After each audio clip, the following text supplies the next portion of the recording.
Hola a todos, vamos a comenzar con una nueva lección, la lección 7, que hemos titulado Anarquía. En realidad va sobre una amplia época de la historia de Egipto, entre el final de la época ramésida o entre la dinastía 19 hasta la llamada anarquía líbica, tercer periodo intermedio. Esta es la primera parte de la lección 7 y ya en la segunda parte de la lección 7 nos dedicaremos a la época cushita y saíta, esa parte final del tercer periodo intermedio y las dinastías inmediatamente posteriores. Ahora, en este primer vídeo, vamos a hablar de los antecedentes de los pueblos del mar.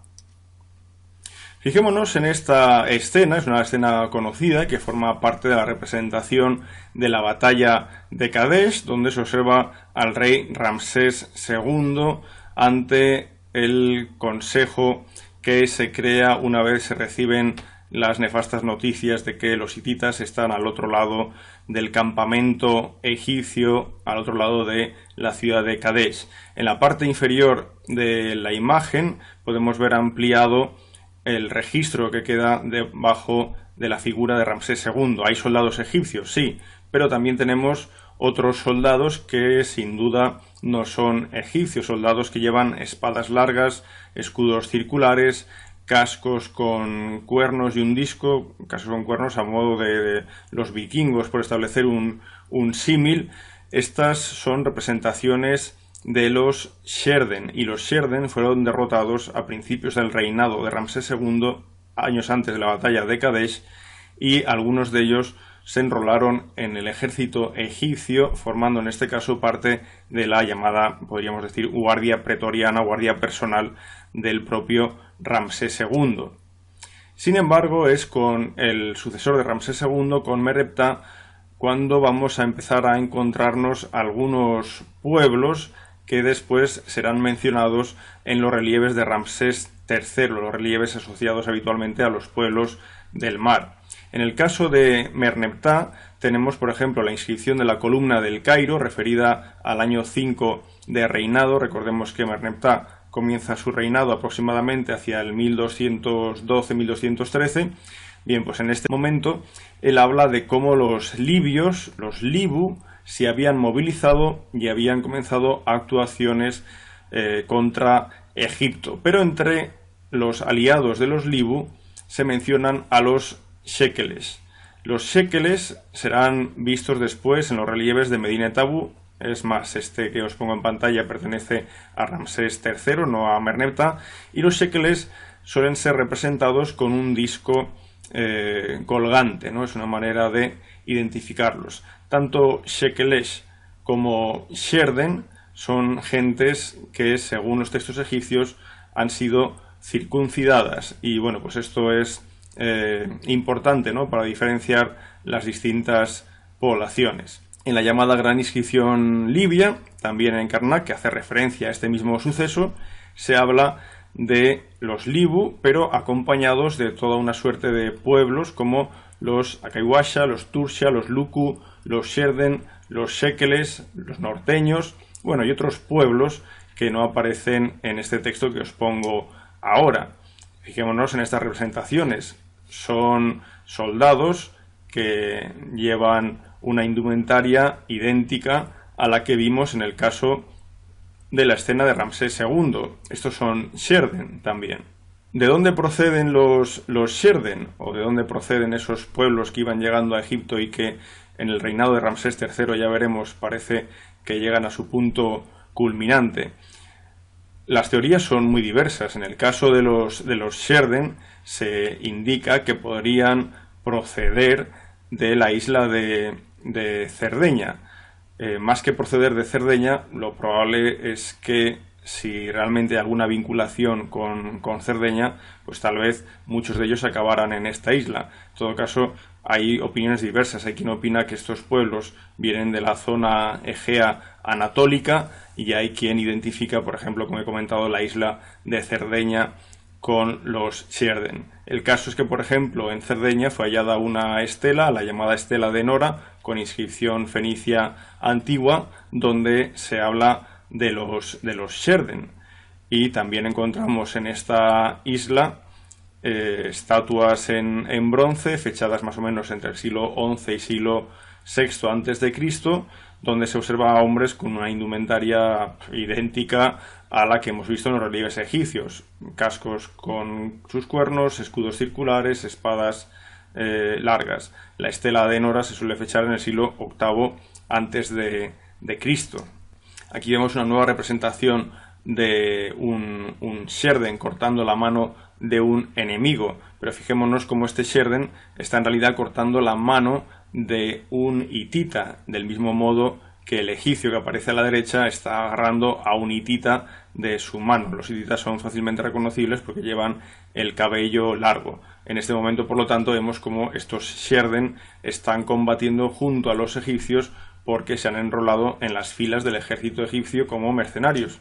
Si los Sherden podrían asociarse a la isla de Cerdeña, tenemos a los Shekeles, que generalmente se asocian a la isla de Sicilia. En este caso hay una tradición por parte de los colonos griegos de la Magna Grecia que indican que los Siculi, que son los equivalentes en teoría a los Shekeles, se desviaron o emigraron hacia este territorio italiano y después hacia la isla de Sicilia después de la guerra de Troya. Esta es la tradición.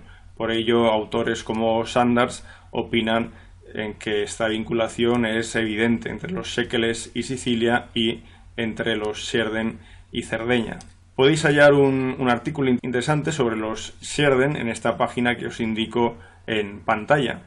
En la gran inscripción libia que hemos mencionado antes se habla de Shekeles, Akaiwasha, de Luku, de Tursha y de otra serie de pueblos. Si juntamos prácticamente la totalidad de pueblos mencionados junto a los Libu y a los Mashawas, que son dos poblaciones de origen libio, encontramos por ejemplo los Luku, que hay autores que han asociado con los licios, a los Sherden, que ya hemos dicho relacionados con Cerdeña, aunque hay quien asocia a estos pueblos con Anatolia, a los Akaiwasha, que se asocian a veces con los aqueos, a los Tursha, también a veces asociados incluso con los tirsios o los etruscos, y a los Shekeles, como ya dije antes, vinculados a los Siculi o gentes de la isla de Sicilia. Lo que os he puesto ahora en pantalla es un mapa, una foto de satélite que representa la invasión de ese año 5 de los libios y sus acompañantes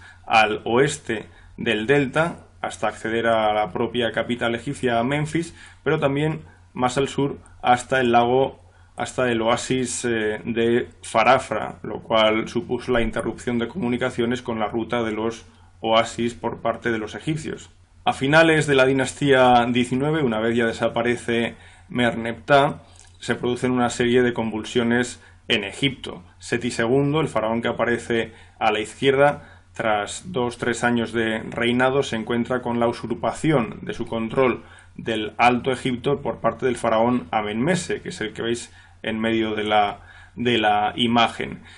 Seti II volverá a recuperar el control de Egipto, de modo que sus últimos 2 años de reinado, el quinto y el sexto, serán completamente como único rey de Egipto, pero a la muerte de Seti II comenzará el reinado del joven Siptah. Siptah es tan joven que necesita de una regente. Esta regente será Tausert, la esposa de Seti II, ahora viuda de Seti II. El caso es que cuando muere Siptah, Tausert deja de ser regente y se convierte en una reina faraón. Y lo que vemos en esta imagen, que es una reproducción de la escena que aparece en un ostracón, es la lucha entre una reina y un rey egipcios. Esta lucha probablemente recuerda el conflicto que hubo entre Tausert, reina faraón, y Sennacht, el faraón padre de Ramsés III. De hecho, Ramsés III, cuando accede al trono y comienza con la decoración de su templo funerario, realiza una lista de reyes y en esa lista de reyes él obvia algunos. Él se coloca como primero de la lista, obviamente, tras él aparece, lo veis en la parte inferior de la imagen, tras él aparece Setnacht, que es su padre, pero el siguiente faraón es Seti II, de modo que elimina a Tauser, pero también elimina al faraón Siptah. Todo esto lo indico para que veáis cómo el final de esa dinastía 19, principios de la 20, es una época poco estable dentro de la política interna de Egipto. Y esta época inestable, esta crisis interior, se va a ver aún más acuciante cuando en época de Ramsés III llegue la gran oleada de los pueblos del mar. Estas piezas coloreadas procedentes de Medina Tabu, del templo de Ramsés III, nos muestran la visión típica, el estereotipo de varios extranjeros. A la izquierda el sirio, el siguiente, el segundo por la izquierda, es el libio, con sus tatuajes y su coleta lateral. En medio, con el peinado, el cabello largo, el hitita. El siguiente es el nubio, el siguiente es un shashu. Pero, como veremos ya en el siguiente vídeo, en el lateral norte del templo de Ramsés III en Medina Tabu tenemos representaciones de las batallas contra los pueblos del mar, y aquí es donde veremos cómo llegan a Egipto con intención de invadir el país pueblos, muchos de ellos ya vistos en época de Merneptah, pero también otros nuevos que finalmente serán derrotados.